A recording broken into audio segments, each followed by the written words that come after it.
ನಮಸ್ಕಾರ. ಮುಖ್ಯಾಂಶಗಳು. ಲೋಕಸಭಾ ಚುನಾವಣೆ, ಪ್ರಧಾನಿ ನರೇಂದ್ರ ಮೋದಿ ಅವರಿಂದ ಬಿಜೆಪಿ ಪ್ರಣಾಳಿಕೆ ಬಿಡುಗಡೆ, ನವ ಭಾರತ ನಿರ್ಮಾಣಕ್ಕೆ ಸಂಕಲ್ಪ ಪತ್ರ. ವಿವಿಪ್ಯಾಟ್ ಮತಪತ್ರ ಎಣಿಕೆ ಸಂಖ್ಯೆಯನ್ನು ಹೆಚ್ಚಿಸಲು ಚುನಾವಣಾ ಆಯೋಗಕ್ಕೆ ಸುಪ್ರೀಂ ಕೋರ್ಟ್ ನಿರ್ದೇಶನ.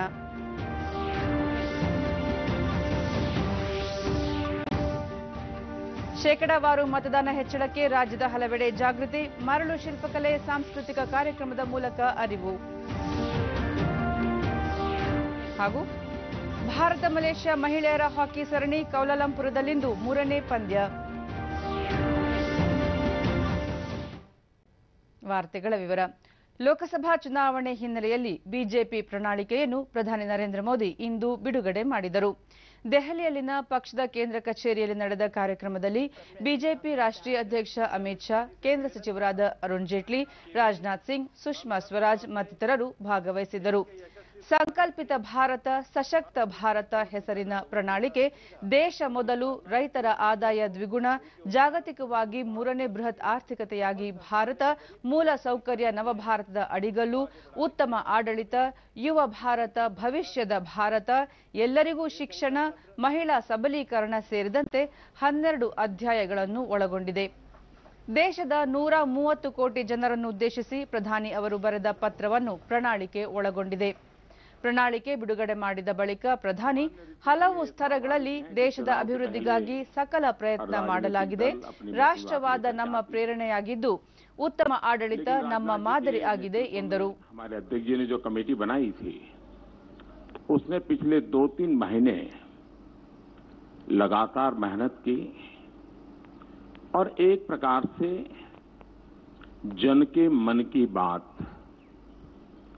उनकी आशा, अपेक्षा, आकांक्षाओं को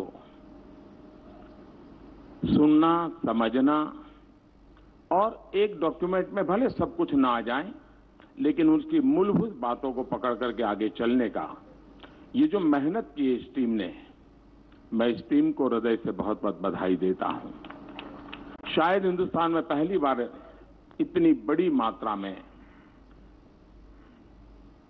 सरकार किन बातों को लेकर के आगे काम करे, जनता को इतनी बड़ी मात्रा में विचार विमर्श हुआ है, ये हिंदुस्तान के इतिहास में पहली बार हुआ है और ये लोकतंत्र का ट्रू स्पिरिट है और उसको हमने आगे बढ़ाने का प्रयास किया है. आपने देखा होगा कि मैनिफेस्टो में 3 प्रमुख बातों का उल्लेख किया गया है और उसी के आसपास हमारा पूरा ये डॉक्यूमेंट तैयार हुआ है. राष्ट्रवाद ये हमारी प्रेरणा है, अंत्योदय ये हमारा दर्शन है और सुशासन ये हमारा मंत्र है. ಬಿಜೆಪಿ ಅಧ್ಯಕ್ಷ ಅಮಿತ್ ಶಾ, ದೇಶದಲ್ಲಿ ಕಳೆದ 5 ವರ್ಷಗಳ ಆಡಳಿತ ಸುವರ್ಣ ಯುಗವಾಗಿದ್ದು, ಹಲವು ಜನಪರ ಯೋಜನೆಗಳ ಜಾರಿ ಜೊತೆಗೆ ಅಂತಾರಾಷ್ಟ್ರೀಯ ಮಟ್ಟದಲ್ಲಿ ದೇಶದ ಗೌರವ ಮತ್ತು ಘನತೆ ಹೆಚ್ಚಾಗಿದೆ. ದೇಶದ ಆರ್ಥಿಕತೆಯಲ್ಲಿ ಕ್ಷಿಪ್ರ ಪ್ರಗತಿ ಸಾಧಿಸಲಾಗಿದೆ. ರಾಷ್ಟ್ರದ ಅಭಿವೃದ್ಧಿಯ ಇತಿಹಾಸದಲ್ಲಿ ಕಳೆದ 5 ವರ್ಷ ಅತ್ಯಂತ ಮಹತ್ವಪೂರ್ಣದ್ದಾಗಿದೆ ಎಂದರು. अंकित करने पड़ेंगे. इस प्रकार से कार्यकाल को हम समाप्त कर आज देश की जनता के सामने फिर से जा रहे हैं. ಪಕ್ಷದ ಪ್ರಣಾಳಿಕೆ ರಚನಾ ಸಮಿತಿ ಅಧ್ಯಕ್ಷ ಮತ್ತು ಕೇಂದ್ರ ಗೃಹ ಸಚಿವ ರಾಜನಾಥ್ ಸಿಂಗ್, ಪ್ರಣಾಳಿಕೆಯಲ್ಲಿ ದೇಶದ 130 ಕೋಟಿ ಜನರ ಅಪೇಕ್ಷೆಗಳನ್ನು ಈಡೇರಿಸುವ ಕುರಿತು ಯೋಜನೆ ರೂಪಿಸಲಾಗಿದೆ. ಆಂತರಿಕ ಸುರಕ್ಷತೆಗೆ ಆದ್ಯತೆ, ಭಯೋತ್ಪಾದನೆ ವಿರುದ್ಧ ಶೂನ್ಯ ಸಹಿಷ್ಣುತೆ, ನೀತಿ ನಿರ್ಮಾಣದಲ್ಲಿ ನಾಗರಿಕರ ಪಾಲುದಾರಿಕೆ ಮುಂತಾದ ಅಂಶಗಳಿಗೆ ಆದ್ಯತೆ ನೀಡಲಾಗಿದೆ ಎಂದರು. इसके साथ बीमा, पेंशन आदि यह सब सुनिश्चित करेंगे. महिलाओं के लिए महिला कार्यबल भागीदारी दर बढ़ाने की दिशा में काम करेंगे. वैसे हमारे यहाँ महिलाओं का पार्टिसिपेशन अन्य सर्विसेज की बात छोड़ दीजिए, हमारी फोर्सेस में भी बढ़ा है, काफी बढ़ा है. देखिए और अधिक आगे बढ़ाएंगे. 3 तलाक के विरुद्ध कानून बनाकर मुस्लिम महिलाओं के लिए हम न्याय सुनिश्चित करेंगे. सांस्कृतिक धरोहर 2022 तक स्वच्छ गंगा का लक्ष्य हम प्राप्त करेंगे। स्वदेश दर्शन, प्रसाद और हृदय योजना के अंतर्गत सभी परियोजनाओं के कार्य को शीघ्रता से पूरा करेंगे। सभी राष्ट्रीय संग्रहालयों के संग्रहों का डिजिटाइजेशन करेंगे। मित्रों, ये सब जो प्रमुख हमारे विजन डॉक्यूमेंट के बिंदु थे, पॉइंट्स थे, उस ओर मैंने आप सबका ध्यान आकर्षित किया है। और मैं पुनः इस बात को दोहराना चाहता हूं कि हमारी सरकार का जहां तक प्रश्न है, नरेंद्र भाई मोदी के नेतृत्व में, जैसा मैंने पहले कहा, जन सामान्य का भरोसा और विश्वास बढ़ा है। इसलिए हम जो कहा है हमने, उसे हम करके ही दम लेंगे। इसी संकल्प के साथ हम यह संकल्प पत्र देशवासियों के समक्ष प्रस्तुत कर रहे हैं। ಪ್ರಚಾರ ಸಮಿತಿ ಅಧ್ಯಕ್ಷ ಮತ್ತು ಕೇಂದ್ರ ಹಣಕಾಸು ಸಚಿವ ಅರುಣ್ ಜೇಟ್ಲಿ, ಭವಿಷ್ಯದ ಭಾರತ ನಿರ್ಮಾಣಕ್ಕೆ ಪ್ರಣಾಳಿಕೆಯಲ್ಲಿ ರೂಪುರೇಷೆ ರಚಿಸಲಾಗಿದೆ. ಕಳೆದ 5 ವರ್ಷಗಳಲ್ಲಿ ಭಾರತ ಜಗತ್ತಿನಲ್ಲೇ ಸುಸ್ಥಿರ, ಕ್ಷಿಪ್ರ ಮತ್ತು ಸದೃಢ ಆರ್ಥಿಕ ಪ್ರಗತಿ ಸಾಧಿಸಿದ್ದು, ಸಂಪನ್ಮೂಲಗಳನ್ನು ನಾಗರಿಕರಿಗೆ ವರ್ಗಾಯಿಸಲಾಗಿದೆ ಎಂದರು. This manifesto, in a season of manifestos, is not prepared with a tukade mindset. It's not even prepared with an Ivy League mindset.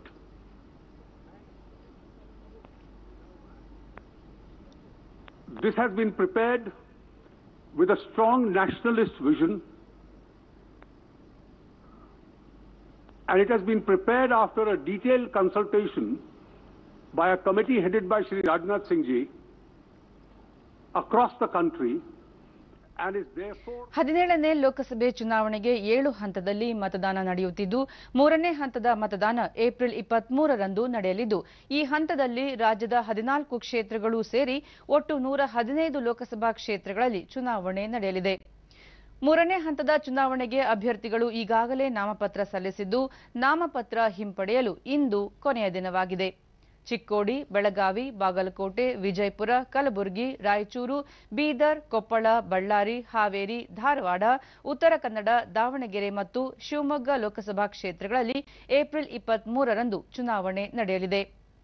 March 3ರಿಂದ April 4ರವರೆಗೆ ನಾಮಪತ್ರ ಸಲ್ಲಿಕೆ ಪ್ರಕ್ರಿಯೆಯಲ್ಲಿ ಒಟ್ಟು 318 ಅಭ್ಯರ್ಥಿಗಳು 457 ನಾಮಪತ್ರಗಳನ್ನು ಸಲ್ಲಿಸಿದ್ದು, ಈ ಪೈಕಿ 282 ಅಭ್ಯರ್ಥಿಗಳ ನಾಮಪತ್ರಗಳು ಊರ್ಜಿತವಾಗಿವೆ.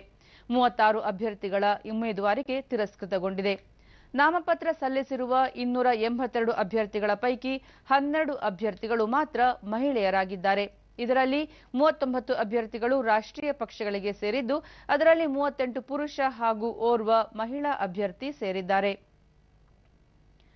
69 ಅಭ್ಯರ್ಥಿಗಳು ಯಾವುದೇ ನೋಂದಾಯಿತ ಪಕ್ಷದಿಂದ ಉಮೇದುವಾರಿಕೆ ಸಲ್ಲಿಸಿಲ್ಲ. 171 ಅಭ್ಯರ್ಥಿಗಳು ಸ್ವತಂತ್ರವಾಗಿ ಸ್ಪರ್ಧಿಸಲು ನಾಮಪತ್ರ ಸಲ್ಲಿಸಿದ್ದಾರೆ ಎಂದು ಚುನಾವಣಾ ಆಯೋಗ ಪ್ರಕಟಣೆಯಲ್ಲಿ ತಿಳಿಸಿದೆ. ಪ್ರಸಕ್ತ ಲೋಕಸಭಾ ಚುನಾವಣೆಯಲ್ಲಿ ವಿವಿಪ್ಯಾಟ್ ಮತಪತ್ರಗಳ ಎಣಿಕೆ ಸಂಖ್ಯೆಯನ್ನು ಹೆಚ್ಚಿಸುವಂತೆ ಚುನಾವಣಾ ಆಯೋಗಕ್ಕೆ ಸುಪ್ರೀಂ ಕೋರ್ಟ್ ನಿರ್ದೇಶನ ನೀಡಿದೆ. ಪ್ರತಿ ವಿಧಾನಸಭಾ ಕ್ಷೇತ್ರ ವ್ಯಾಪ್ತಿಯಲ್ಲಿ 1 ಮತಗಟ್ಟೆ ಬದಲಿಗೆ ಯಾವುದಾದರೂ 5 ಮತಗಟ್ಟೆಗಳಲ್ಲಿ ವಿವಿಪ್ಯಾಟ್ ಮತಪತ್ರಗಳ ಎಣಿಕೆ ಮಾಡುವಂತೆ ಆಯೋಗಕ್ಕೆ ನ್ಯಾಯಾಲಯ ಸೂಚಿಸಿದೆ. ಹಣಕಾಸು ಮತ್ತು ಕಂದಾಯ ಸಚಿವಾಲಯಗಳ ಅಧೀನದಲ್ಲಿರುವ ಎಲ್ಲಾ ತನಿಖಾ ಸಂಸ್ಥೆಗಳು ಚುನಾವಣೆ ಸಂದರ್ಭದಲ್ಲಿ ನಿಷ್ಪಕ್ಷಪಾತವಾಗಿ ಯಾವುದೇ ತಾರತಮ್ಯ ಧೋರಣೆ ಹೊಂದದೆ ಕಾರ್ಯನಿರ್ವಹಿಸಲು ಕೇಂದ್ರ ಚುನಾವಣಾ ಆಯೋಗ ನಿರ್ದೇಶನ ನೀಡಿದೆ. ಕಂದಾಯ ಇಲಾಖೆ ಕಾರ್ಯದರ್ಶಿಗೆ ಚುನಾವಣಾ ಆಯೋಗ ಬರೆದಿರುವ ಪತ್ರದಲ್ಲಿ ಚುನಾವಣೆಗೆ ಅಕ್ರಮವಾಗಿ ಹಣ ಬಳಕೆಯಾಗುತ್ತಿದ್ದರೆ ಅಧಿಕಾರಿಗಳು ಕ್ರಮ ಕೈಗೊಳ್ಳಬಹುದು ಎಂದು ತಿಳಿಸಿದೆ.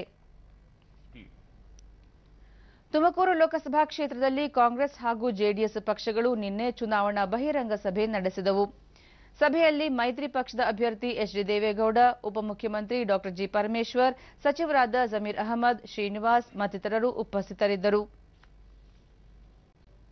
ಉಪಮುಖ್ಯಮಂತ್ರಿ ಡಾ ಜಿ ಪರಮೇಶ್ವರ್ 2006ರಲ್ಲಿ ಕಾಂಗ್ರೆಸ್ ನೇತೃತ್ವದ ಯುಪಿಎ ಸರ್ಕಾರ ಸಾಚಾರ್ ಕಮಿಟಿ ರಚಿಸಿ ಅಲ್ಪಸಂಖ್ಯಾತರ ಸ್ಥಿತಿಗತಿ ಅವಲೋಕಿಸಿದಾಗ ಹರಿಜನ, ಗಿರಿಜನರಿಗಿಂತ ಕೆಳಮಟ್ಟದಲ್ಲಿರುವುದು ತಿಳಿದು ಬಂದಿತ್ತು. ಆ ಸಮುದಾಯವನ್ನು ಮುಖ್ಯವಾಹಿನಿಗೆ ತರಲು ಶ್ರಮಿಸಲಾಗಿದೆ ಎಂದರು. ಮುಸಲ್ಮಾನರ ಸ್ಥಿತಿಗತಿಗಳು ಹೇಗೆ ಇದೆ ಅಂತೇಳಿ ನೋಡಿದಾಗ ಈ ದೇಶದ ಹರಿಜನ ಗಿರಿಜನರಿಗಿನ್ನ ಕೊನೆಯದಾಗಿದೆ ಎನ್ನುವಂತ ಚಿತ್ರಣ ಬಂದಂತ ಸಂದರ್ಭದಲ್ಲಿ ಅನೇಕ ಕಾರ್ಯಕ್ರಮಗಳನ್ನು ಕೊಡೋದರ ಮೂಲಕ ಈ ದೇಶದ ಅಲ್ಪಸಂಖ್ಯಾತರಿಗೆ ನಾವು ಶಕ್ತಿಯನ್ನು ಕೊಡಬೇಕು. ಅವರು ನಮ್ಮ ಹಾಗೆ ಸಹೋದರರಿದ್ದಾರೆ, ಅವರ ಮಕ್ಕಳು ಕೂಡ ವಿದ್ಯಾವಂತರಾಗಬೇಕು ಅಂತೇಳಿ ತೀರ್ಮಾನವನ್ನ ಮಾಡಿದ್ದಾರೆ. ಈ ರಾಷ್ಟ್ರದಲ್ಲಿ ಮೈತ್ರಿ ಅಭ್ಯರ್ಥಿ ಮಾಜಿ ಪ್ರಧಾನಿ ಎಚ್ ಡಿ ದೇವೇಗೌಡ ದೇಶದಲ್ಲಿ ಪ್ರಾದೇಶಿಕ ಪಕ್ಷಗಳು ರಾಷ್ಟ್ರೀಯ ಪಕ್ಷಗಳ ಜೊತೆ ಐಕ್ಯತೆಯಿಂದಿರಲು ಸಾಧ್ಯವಾಗಿಲ್ಲ. ಆದರೆ ಕರ್ನಾಟಕದಲ್ಲಿ ಕಾಂಗ್ರೆಸ್ನೊಂದಿಗೆ ಜೆಡಿಎಸ್ ಉತ್ತಮ ಬಾಂಧವ್ಯ ಹೊಂದಿದ್ದು ಯಶಸ್ವಿಯಾಗಿ ಆಡಳಿತ ನಡೆಸುತ್ತಿದೆ ಎಂದರು. ಭಿನ್ನಾಭಿಪ್ರಾಯ ಬರದ ರೀತಿ ಸರ್ಕಾರ ನಡೆಸಿಕೊಂಡು ಹೋಗ್ತಾ ಇದ್ದೇವೆ. ಈ ಸಂದರ್ಭದಲ್ಲಿ 28 ಕ್ಷೇತ್ರದಲ್ಲಿ ನಾವು ಜೆಡಿಎಸ್ಗೆ ಬಹಳ ಕಡಿಮೆ ಶಕ್ತಿ ಇರಬಹುದು, ಕಾಂಗ್ರೆಸ್ಗೆ ಹೆಚ್ಚು ಶಕ್ತಿ ಇರಬಹುದು. ಇದೆಲ್ಲವನ್ನು ಒಟ್ಟುಗೂಡಿಸಿ ನಾವು ಐಕ್ಯತೆಯಿಂದ ಮಾಡಿದರೆ ಭಾರತೀಯ ಜನತಾ ಪಾರ್ಟಿಯ ಶಕ್ತಿಯನ್ನು ಈ ರಾಜ್ಯದಲ್ಲಿ ನಾವು ಕಡಿಮೆ ಮಾಡಲಿಕ್ಕೆ ಸಾಧ್ಯ ಇದೆ. ಕೊಪ್ಪಳದಲ್ಲಿ ನಿನ್ನೆ ಮಾಜಿ ಮುಖ್ಯಮಂತ್ರಿ ಜಗದೀಶ್ ಶೆಟ್ಟರ್ ನೇತೃತ್ವದಲ್ಲಿ ಕಾರ್ಯಕರ್ತರ ಸಭೆ ನಡೆಯಿತು. ಸಭೆಯಲ್ಲಿ ಕೊಪ್ಪಳ ಲೋಕಸಭಾ ಕ್ಷೇತ್ರದ ಅಭ್ಯರ್ಥಿ ಹಾಲಿ ಸಂಸದ ಸಂಗಣ್ಣ ಕರಡಿ, ಯಲಬುರ್ಗಾ ಶಾಸಕ ಹಾಲಪ್ಪ ಆಚಾರ್, ಕನಕಗಿರಿ ಶಾಸಕ ಬಸವರಾಜ ದಡ್ಡೇಸುಗೂರು ಮತ್ತಿತರ ಮುಖಂಡರು ಉಪಸ್ಥಿತರಿದ್ದರು. ಜಗದೀಶ್ ಶೆಟ್ಟರ್ ಕಳೆದ 5 ವರ್ಷಗಳಲ್ಲಿ ಕೇಂದ್ರ ಸರ್ಕಾರ ಹಲವು ಯೋಜನೆಗಳನ್ನು ಜಾರಿಗೆ ತಂದಿದೆ. 2019ರ ಲೋಕಸಭಾ ಚುನಾವಣೆಯಲ್ಲಿ ಪ್ರಧಾನಿ ನರೇಂದ್ರ ಮೋದಿ ನೇತೃತ್ವದ ಮೈತ್ರಿಕೂಟಕ್ಕೆ ಎದುರಾಳಿ ಪಕ್ಷಗಳೇ ಇಲ್ಲ. ಮಹಾಮೈತ್ರಿಕೂಟಕ್ಕೆ ಪ್ರಧಾನಿ ಅಭ್ಯರ್ಥಿ ಯಾರೆಂಬುದೇ ಗೊತ್ತಿಲ್ಲ ಎಂದರು.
ಬೆಂಗಳೂರು ದಕ್ಷಿಣ ಲೋಕಸಭಾ ಕ್ಷೇತ್ರದ ಕಾಂಗ್ರೆಸ್ ಅಭ್ಯರ್ಥಿ ಬಿಕೆ ಹರಿಪ್ರಸಾದ್ ಪರವಾಗಿ ಕೆಪಿಸಿಸಿ ಅಧ್ಯಕ್ಷ ದಿನೇಶ್ ಗುಂಡೂರಾವ್ ಮತಯಾಚನೆ ಮಾಡಿದರು. ಬನಶಂಕರಿಯಿಂದ ರೋಡ್ ಶೋ ನಡೆಸಿದ ಅವರು ಪದ್ಮನಾಭನಗರ ವಿಧಾನಸಭಾ ಕ್ಷೇತ್ರ ಸೇರಿದಂತೆ ಹಲವು ಭಾಗಗಳಲ್ಲಿ ಪ್ರಚಾರ ನಡೆಸಿದರು. ಈ ವೇಳೆ ಮಾಜಿ ಸಚಿವೆ ಮೋಟಮ್ಮ ಸೇರಿದಂತೆ ಸ್ಥಳೀಯ ಮುಖಂಡರು ಉಪಸ್ಥಿತರಿದ್ದರು. ಸದಸ್ಯರು ಮಾಜಿ ಸಚಿವರಾಗಿರುವಂತಹ ಮೋಟಮ್ಮರವರು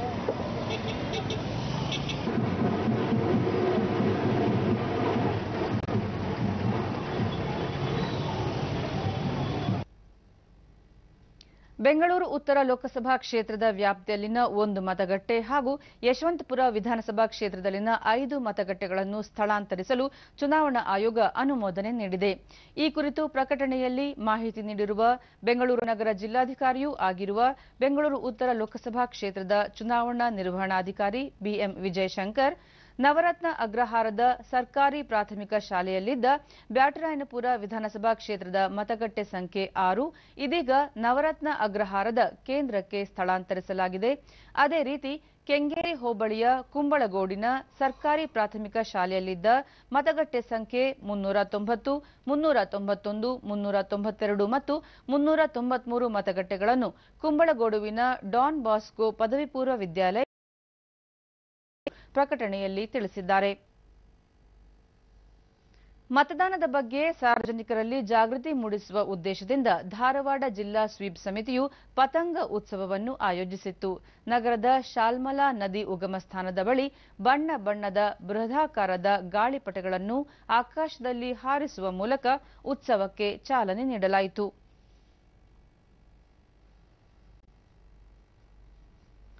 ಜಾನಪದ ಹಾಡುಗಳ ಮೂಲಕ 23ರಂದು ಪ್ರತಿಯೊಬ್ಬರೂ ಮತ ಚಲಾಯಿಸಿ ತಮ್ಮ ಕರ್ತವ್ಯ ನಿರ್ವಹಿಸಬೇಕು ಎಂದು ಜಾಗೃತಿ ಮೂಡಿಸಿದರು.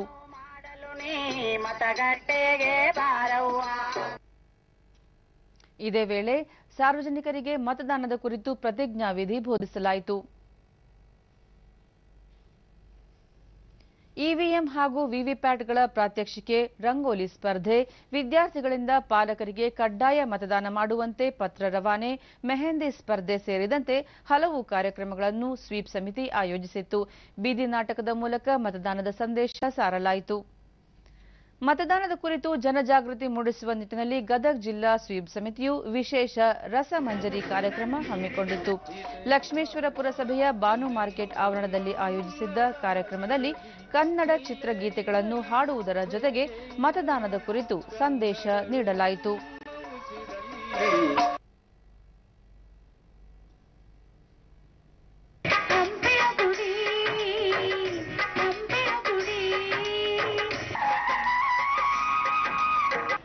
ಎಲ್ಲರೂ ಮತದಾನ ಮಾಡ್ತೀರಿ? ಎಲ್ಲರೂ ಕೈ ಎತ್ತಬೇಕು. ಎಲ್ಲರೂ ಕಡ್ಡಾಯವಾಗಿ ಮತದಾನ ಮಾಡ್ತೀರಿ? 1950 ಅಂತ ಒಂದು ಹೆಲ್ಪ್ ಲೈನ್ ನಂಬರ್ ಇದೆ. ಇದು 24 ತಾಸು ಹೆಲ್ಪ್ ಲೈನ್ ಓಪನ್ ಇರುತ್ತೆ. ಸೊ ನೀವು ಆ ಹೆಲ್ಪ್ ಲೈನ್ ಕಾಲ್ ಮಾಡಿಬಿಟ್ಟು ನಿಮ್ಮ ಎಪಿಕ್ ನಂಬರ್ ಹೇಳಿದ್ರೆ ಅವರು ನಿಮ್ದು ಯಾವ ಬೂತ್ ಅಲ್ಲಿ ನೀವು ಹೋಗಿ ಮತದಾನ ಮಾಡ್ಬೇಕು ಅನ್ನೋದ್ರ ಬಗ್ಗೆ ಡೀಟೇಲ್ಸ್ ಅನ್ನ ಕೊಡ್ತಾರೆ. ಯಾವುದೇ ಒಂದು ಜಿಲ್ಲಾ ಮತದಾನವನ್ನು ತಪ್ಪದೇ ಮಾಡುವುದು ನಮ್ಮೆಲ್ಲರ ಆದ್ಯ ಕರ್ತವ್ಯ ಎಂದರು. ಮತವನ್ನು ಚಲಾಯಿಸಬೇಕು. ಸ್ಥಳೀಯ ಮತದಾರ ದೇಶಪಾಂಡೆ ಮತದಾನ ಕುರಿತ ಈ ವಿಶೇಷ ಅಭಿಯಾನಕ್ಕೆ ಮೆಚ್ಚುಗೆ ವ್ಯಕ್ತಪಡಿಸಿದರು. ಅದರ ಉಪಯೋಗ ಎಲ್ಲರೂ ಮಾಡಬೇಕು. ರೊಕ್ಕಕ್ಕೆ ಆಮಿಷ ಒಡ್ಡಿ ಮತ್ತೆ ಯಾವ್ದಕ್ಕಾರ ಇದು ಮಾಡಿ ಓಟಿಗೆ ತಮ್ಮ ಓಟ್ ರೊಕ್ಕಕ್ಕೆ ಮಾರ್ಕೋಬಾರ್ದು. ಒಂದೇದು. ಎರಡನೇದು ಇದು ನಮ್ಮ ಪ್ರಜಾಪ್ರಭುತ್ವದ ಮುಖ್ಯವಾದ ಅಂಗದ ಮತ್ತೊಬ್ಬ ಮತದಾರ ರಂಗನಾಥ್ ಮತದಾನ ಹಬ್ಬದಲ್ಲಿ ಪ್ರತಿಯೊಬ್ಬರೂ ಭಾಗಿಯಾಗಬೇಕು. ಮತದಾನದ ಬಗ್ಗೆ ಮನರಂಜನೆಯ ಮೂಲಕ ಅರಿವು ಮೂಡಿಸುತ್ತಿರುವುದು ಒಳ್ಳೆಯದು ಎಂದರು. ಒಲವು ಮೂಡ್ತದೆ. ಅದರ ಜೊತೆಗೆ ಎಲ್ಲರಿಗೂ ನಾವು ತಿಳಿಸ್ತೀವಿ, ನಾವು ಮತ ಮಾಡ್ತೀವಿ, ನಮ್ಮ ನೆರೆಹೊರೆಯವರಿಗೆ, ನಮ್ಮ ಸ್ನೇಹಿತರಿಗೆ, ಬಂಧು ಬಂದವರಿಗೆ, ನಮ್ಮ ಮಕ್ಕಳಿಗೆ ಎಲ್ಲರಿಗೂ ಪ್ರತಿಯೊಬ್ಬರಿಗೂ ವೋಟ್ ಮಾಡ್ತೀವಿ. ಇದರಿಂದ ನಮ್ಮ ಹಕ್ಕು, ಇದರಿಂದ ದೇಶಕ್ಕೆ ಒಳ್ಳೆಯದಾಗ್ತದೆ. ಲೋಕಸಭಾ ಚುನಾವಣಾ ಹಿನ್ನೆಲೆ ಮತದಾನ ಜಾಗೃತಿ ಮೂಡಿಸುವ ನಿಟ್ಟಿನಲ್ಲಿ ದಕ್ಷಿಣ ಕನ್ನಡ ಜಿಲ್ಲಾಡಳಿತ ನಿನ್ನೆ ವಿವಿಧ ಸಾಂಸ್ಕೃತಿಕ ಕಾರ್ಯಕ್ರಮಗಳನ್ನು ಹಮ್ಮಿಕೊಂಡಿತ್ತು. ಉಳ್ಳಾಲ ಸಮುದ್ರ ತೀರದಲ್ಲಿ ಸ್ಪರ್ಶ ಕಲಾವಿದರ ತಂಡ ಮರಳು ಶಿಲ್ಪಕಲೆ ಮೂಲಕ ಮತದಾನದ ಸಂದೇಶ ಸಾರಿದರು. ಕಿನ್ಯ ಶ್ರೀ ದುರ್ಗಾ ಪರಮೇಶ್ವರಿ ಯಕ್ಷಗಾನ ಮಂಡಲ ಯಕ್ಷಗಾನದ ಮೂಲಕ ಮತದಾನದ ಅರಿವು ಮೂಡಿಸಿದರು. ರೋಶನಿ ನಿಲಯ ಕಾಲೇಜಿನ ವಿದ್ಯಾರ್ಥಿಗಳು ಸ್ವಚ್ಛತೆಯ ಅರಿವು ಮೂಡಿಸಲು ಬೀದಿ ನಾಟಕವನ್ನು ಪ್ರದರ್ಶಿಸಿದರು.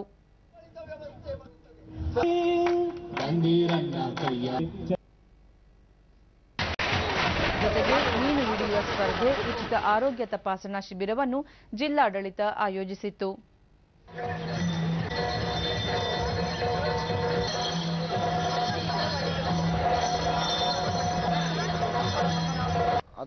ಉಳ್ಳಾಲ ನಗರಸಭೆ ಆಯುಕ್ತ ಶ್ರೀನಿವಾಸ ಮೂರ್ತಿ ಮತದಾರರಲ್ಲಿ ಕಡ್ಡಾಯ ಮತದಾನದ ಬಗ್ಗೆ ಅರಿವು ಮೂಡಿಸುವ ನಿಟ್ಟಿನಲ್ಲಿ ವಿವಿಧ ಕಾರ್ಯಕ್ರಮ ಹಮ್ಮಿಕೊಳ್ಳಲಾಗಿದೆ ಎಂದರು. ನಂತರ ಬೀದಿ ನಾಟಕ ಮೂಲಕ ಮತದಾನ ಬಗ್ಗೆ ಕಡ್ಡಾಯವಾಗಿ ಮತದಾನ ಮಾಡಲು ಸಾರ್ವಜನಿಕರಿಗೆ ಅರಿವು ಮೂಡಿಸಿ ಯಾವ ತರ ನಮ್ಮ ಹಕ್ಕುಗಳನ್ನು ಚಲಾವಣೆ ಮಾಡಬೇಕು ಅನ್ನೋ ದೃಷ್ಟಿಯಲ್ಲಿ ಸಾರ್ವಜನಿಕರಿಗೆ ಅರಿವು ಮೂಡಿಸಲಾಗಿದೆ. ನಂದು ಇದು ಫಸ್ಟ್ ವೋಟ್. ವಿದ್ಯಾರ್ಥಿನಿ ನಮ್ರತಾ ಮಾತನಾಡಿ ಮೊದಲ ಬಾರಿಗೆ ಮತದಾನ ಮಾಡಲು ಅವಕಾಶ ಸಿಕ್ಕಿದೆ. ಈ ಕಾರ್ಯಕ್ರಮಗಳ ಮೂಲಕ ಮತದಾನದ ಮಹತ್ವ ತಿಳಿಯಿತು ಎಂದರು. ನನ್ನ ಫ್ರೆಂಡ್ಸಿಗೆ ವೋಟ್ ಹಾಕುವವರಿಗೆಲ್ಲರಿಗೂ ಕೂಡ ಒಂದು ಇದರ ಬಗ್ಗೆ ಹೇಳಿ ಅವರು ಸಹ ನಮ್ಮ ಇಂಡಿಯಾ ಡೆವಲಪ್ ಆಗಬೇಕಂತ ಒಂದು ಪರ್ಫೆಕ್ಟ್ ಲೀಡರ್ ಅನ್ನು ಆಯ್ಕೆ ಮಾಡಬೇಕಂತ ಅನ್ಕೊಂಡಿದ್ದೆ. ಮತದಾರರಾದ ದಯಾಮತಿ ಮಾತನಾಡಿ ಏಪ್ರಿಲ್ 18ರಂದು ರಜೆ ಹಾಕಿ ಕಡ್ಡಾಯವಾಗಿ ಮತದಾನ ಮಾಡುತ್ತೇವೆ ಎಂದರು. ಮತ ಚಲಾವಣೆ ಮಾಡಲಿಕ್ಕೆ ಎಲ್ಲ ನಮ್ಮ ಸಮಾಜದವರು ಬಂದು ಮತವನ್ನು ಹಾಕಿ ಹೆಚ್ಚಿನ ಸಂಖ್ಯೆಯಲ್ಲಿ ಭಾಗವಹಿಸ್ತೇವೆ ಅಂತ ಇವತ್ತು 3 ಗಂಟೆಯಿಂದ ಮೊಗವೀರ ಸಂಘದ ಕಾರ್ಯದರ್ಶಿ ಮನೋಜ್ ನಾವೆಲ್ಲರೂ ತಪ್ಪದೇ ಮತದಾನ ಮಾಡಿ ಸಮರ್ಥ ನಾಯಕರನ್ನು ಆರಿಸುತ್ತೇವೆ ಎಂದರು.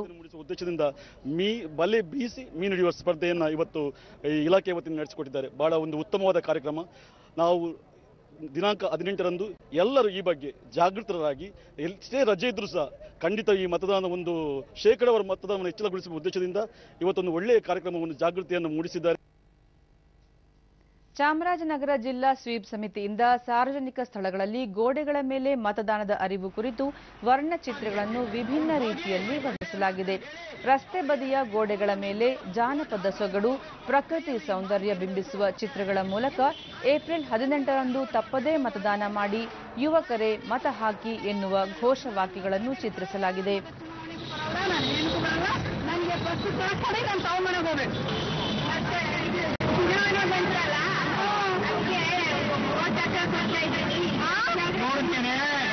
ನಮ್ಮ ಮಗಳು ಅಲ್ಲ, ಜನಜಾಗೃತಿ ಮೂಡಿಸಕ್ಕೆ ಇವಳು ಬರ್ತೀನಿ ಅಂತ ಹೇಳ್ತಾ ಇದ್ದಾರೆ. ನೀನು ನೋಡಿದ್ರೆ ಊರಿಗೆ ಹೋಗ್ತೀನಿ ನಿಮ್ಮ ಅತ್ತೆಗೆ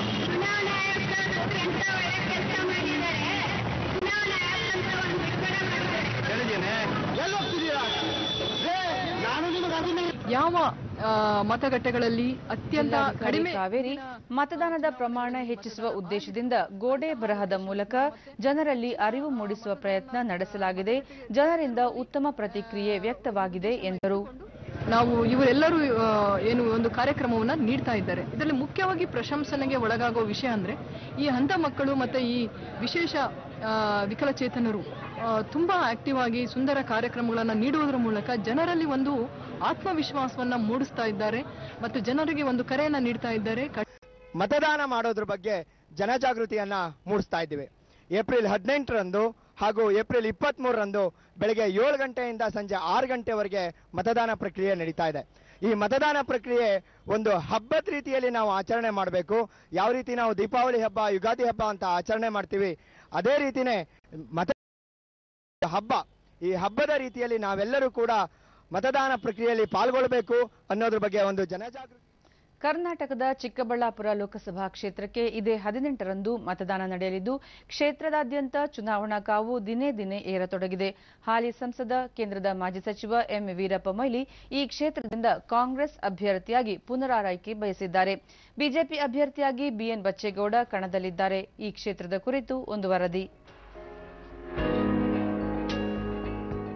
ಖ್ಯಾತ ಎಂಜಿನಿಯರ್ ಸರ್ ಎಂ ವಿಶ್ವೇಶ್ವರಯ್ಯನವರ ಜನ್ಮಸ್ಥಳ ಮುದ್ದೇನಹಳ್ಳಿ, ಹೆಸರಾಂತ ಪ್ರವಾಸಿ ತಾಣ ನಂದಿಬೆಟ್ಟ, ರಮಣೀಯ ಕಲಾ ವೈಭವದ ಯೋಗನಂದೀಶ್ವರ ಭೋಗನಂದೀಶ್ವರ ದೇವಾಲಯ, ಘಾಟಿ ಸುಬ್ರಹ್ಮಣ್ಯ, ರಂಗಸ್ಥಳ, ಮುರುಘಾಮಲ್ಲ, ಬಾಗೇಪಲ್ಲಿ ತಾಲೂಕಿನ ಗುಮ್ಮನಾಯಕನ ಕೋಟೆ, ಕಾಲಜ್ಞಾನಿ ತಾತಯ್ಯನವರ ಕೈವಾರ, ಕೆಂಪೇಗೌಡ ಅಂತಾರಾಷ್ಟ್ರೀಯ ವಿಮಾನ ನಿಲ್ದಾಣ, ವೈಮಾನಿಕ ಪ್ರದರ್ಶನ ನಡೆಯುವ ಯಲಹಂಕ ವಾಯುನೆಲೆ, ಶಿವಗಂಗೆ, ಟಿಪ್ಪು ಸುಲ್ತಾನ್ ಜನ್ಮಸ್ಥಳ, ದೇವನಹಳ್ಳಿ ಕೋಟೆ ಮೊದಲಾದ ಹಲವು ತಾಣಗಳನ್ನು ಒಳಗೊಂಡ ಚಿಕ್ಕಬಳ್ಳಾಪುರ ಲೋಕಸಭಾ ಕ್ಷೇತ್ರ ವೈವಿಧ್ಯಮಯ ಪ್ರದೇಶಗಳಿಂದ ಕೂಡಿದೆ.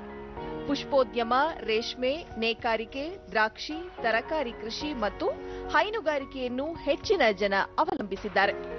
ಕರ್ನಾಟಕದ ಜಲಿಯನ್ ವಾಲಾ ಬಾಗ್ ಎಂದೇ ಹೆಸರಾದ ಸ್ವಾತಂತ್ರ್ಯ ಚಳವಳಿಗೆ ಮಹತ್ವದ ಕೊಡುಗೆ ನೀಡಿದ ವಿಧುರಾಶ್ವತ್ಥ ಇರುವುದು ಈ ಕ್ಷೇತ್ರದಲ್ಲೇ.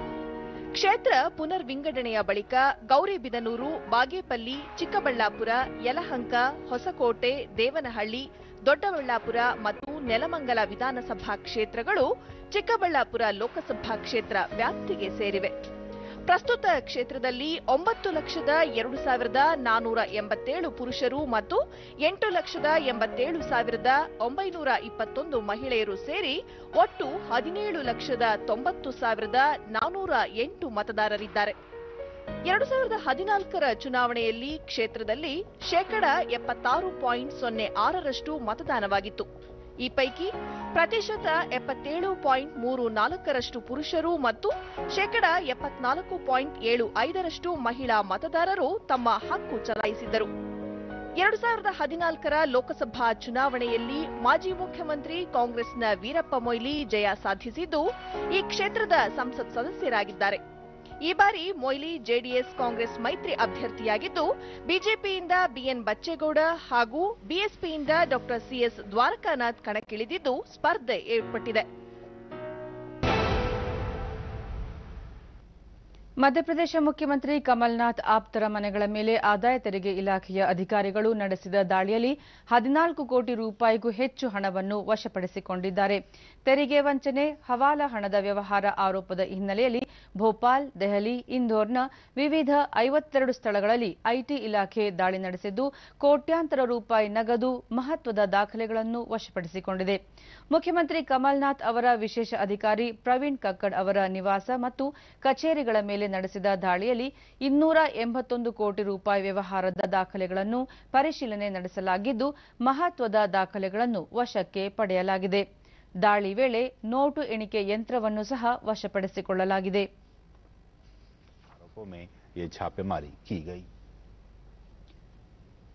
ಭಯೋತ್ಪಾದನಾ ಚಟುವಟಿಕೆಗಳಿಗೆ ಹಣಕಾಸು ನೆರವು ನೀಡಿದ ಆರೋಪ ಹೊತ್ತಿರುವ ಜಮ್ಮು ಕಾಶ್ಮೀರದ ಹುರಿಯತ್ ಸಂಘಟನೆಯ ಪ್ರತ್ಯೇಕತಾವಾದಿ ಮುಖಂಡ ಮಿರ್ವೇಜ್ ಉಮರ್ ಫಾರೂಕ್ ಇಂದು ರಾಷ್ಟ್ರೀಯ ತನಿಖಾ ದಳದ ಮುಂದೆ ವಿಚಾರಣೆಗೆ ಹಾಜರಾಗಲಿದ್ದಾರೆ.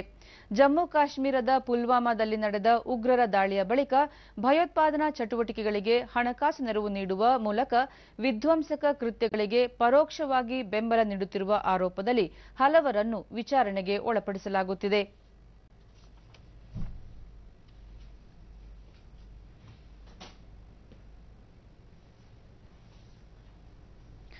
ಪಾಕಿಸ್ತಾನದ ಮೇಲೆ ಭಾರತ ಮತ್ತೊಮ್ಮೆ ದಾಳಿ ನಡೆಸಲು ಸಿದ್ಧತೆ ನಡೆಸಿದೆ ಎಂಬ ಪಾಕಿಸ್ತಾನ ವಿದೇಶಾಂಗ ಸಚಿವರ ಹೇಳಿಕೆಯನ್ನು ಭಾರತ ತಳ್ಳಿಹಾಕಿದ್ದು ಇದೊಂದು ಬೇಜವಾಬ್ದಾರಿಯುತ ಹೇಳಿಕೆ ಎಂದಿದೆ. ಈ ಕುರಿತು ವಿದೇಶಾಂಗ ಸಚಿವಾಲಯ ಸ್ಪಷ್ಟನೆ ನೀಡಿದ್ದು, ಪಾಕಿಸ್ತಾನದ ಈ ಹೇಳಿಕೆ ದಕ್ಷಿಣ ಏಷ್ಯಾ ಪ್ರದೇಶದಲ್ಲಿ ಯುದ್ಧದ ವಾತಾವರಣ ನಿರ್ಮಿಸುವ ಗುರಿ ಹೊಂದಿದೆ. ಸಾರ್ವಜನಿಕವಾಗಿ ಈ ರೀತಿಯ ಹೇಳಿಕೆ ನೀಡುವ ಮೂಲಕ ಪಾಕಿಸ್ತಾನದಲ್ಲಿ ಆಶ್ರಿತರಾಗಿರುವ ಭಯೋತ್ಪಾದಕರು ಭಾರತದ ಮೇಲೆ ಭಯೋತ್ಪಾದನಾ ದಾಳಿ ನಡೆಸಲು ಉತ್ತೇಜಿಸುವಂತಾಗಿದೆ ಎಂದು ಸಚಿವಾಲಯ ಆರೋಪಿಸಿದೆ. ಭಾರತದ ಮೇಲಿನ ಗಡಿಯಾಚೆಗಿನ ಭಯೋತ್ಪಾದನಾ ದಾಳಿಗೆ ಪಾಕಿಸ್ತಾನ ತಾನು ಜವಾಬ್ದಾರನಲ್ಲ ಎಂದು ಹೇಳಲಾಗದು. ಭಾರತದ ಮೇಲಿನ ಯಾವುದೇ ಭಯೋತ್ಪಾದನಾ ದಾಳಿ ಯಶಸ್ವಿಯಾಗುವುದಿಲ್ಲ ಎಂದು ಪಾಕಿಸ್ತಾನಕ್ಕೆ ಭಾರತ ಸ್ಪಷ್ಟಪಡಿಸಿರುವುದಾಗಿ ಸಚಿವಾಲಯ ತಿಳಿಸಿದೆ. ಮುಂಬೈ ಷೇರುಪೇಟೆಯಲ್ಲಿಂದು ಆರಂಭಿಕ ವಹಿವಾಟಿನಲ್ಲಿ ಷೇರು ಸಂವೇದಿ ಸೂಚ್ಯಂಕ ಸೆನ್ಸೆಕ್ಸ್ 151 ಅಂಕ ಏರಿಕೆಯೊಂದಿಗೆ 39,013ರಲ್ಲಿತ್ತು. ರಾಷ್ಟ್ರೀಯ ಷೇರು ವಿನಿಮಯ ಸೂಚ್ಯಂಕ ನಿಫ್ಟಿ 26 ಅಂಕ ಏರಿಕೆ ನಂತರ 11,691ರಲ್ಲಿದೆ. ಅಂತಾರಾಷ್ಟ್ರೀಯ ಮಾರುಕಟ್ಟೆಯಲ್ಲಿ ಡಾಲರ್ ಎದುರು ರೂಪಾಯಿ ಮೌಲ್ಯ 37 ಪೈಸೆ ಇಳಿಕೆಯೊಂದಿಗೆ 69.60ಯಲ್ಲಿತ್ತು. ಕೌಲಾಲಂಪುರದಲ್ಲಿ ಭಾರತ ಮಲೇಷ್ಯಾ ನಡುವಿನ ಮಹಿಳೆಯರ ಹಾಕಿ ಪಂದ್ಯಾವಳಿ ನಡೆಯುತ್ತಿದ್ದು ಇಂದು 3ನೇ ಪಂದ್ಯ ನಡೆಯಲಿದೆ. ಸಂಜೆ 5:30ಕ್ಕೆ ಪಂದ್ಯ ಆರಂಭವಾಗಲಿದೆ. 5 ಪಂದ್ಯಗಳ ಸರಣಿಯಲ್ಲಿ ಪ್ರವಾಸಿ ಭಾರತ ತಂಡ 2-0 ಅಂತರದಿಂದ ಮುನ್ನಡೆ ಸಾಧಿಸಿದ್ದು ಇಂದಿನ ಪಂದ್ಯದಲ್ಲಿ ಗೆಲುವು ಸಾಧಿಸುವ ಮೂಲಕ ಸರಣಿ ಗೆಲುವಿನ ವಿಶ್ವಾಸದಲ್ಲಿದೆ. ಮಲೇಷ್ಯಾ ತಂಡ ಇಂದಿನ ಪಂದ್ಯ ಗೆಲ್ಲುವ ವಿಶ್ವಾಸದಲ್ಲಿದ್ದು ಸರಣಿ ಉಳಿಸಿಕೊಳ್ಳುವ ತವಕ ಹೊಂದಿದೆ.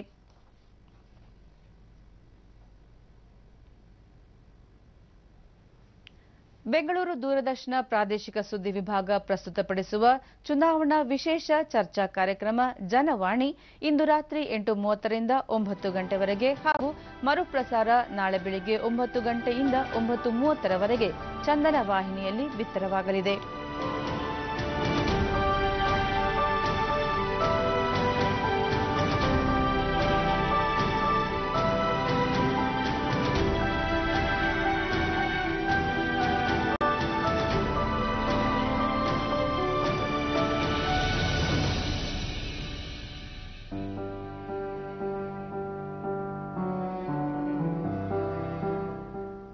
ಕೊನೆಯಲ್ಲಿ ಮತ್ತೊಮ್ಮೆ ಮುಖ್ಯಾಂಶಗಳು.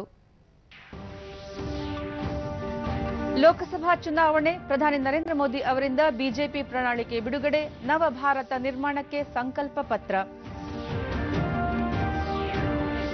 ವಿವಿಪ್ಯಾಟ್ ಮತಪತ್ರ ಎಣಿಕೆ ಸಂಖ್ಯೆಯನ್ನು ಹೆಚ್ಚಿಸಲು ಚುನಾವಣಾ ಆಯೋಗಕ್ಕೆ ಸುಪ್ರೀಂ ಕೋರ್ಟ್ ನಿರ್ದೇಶನ.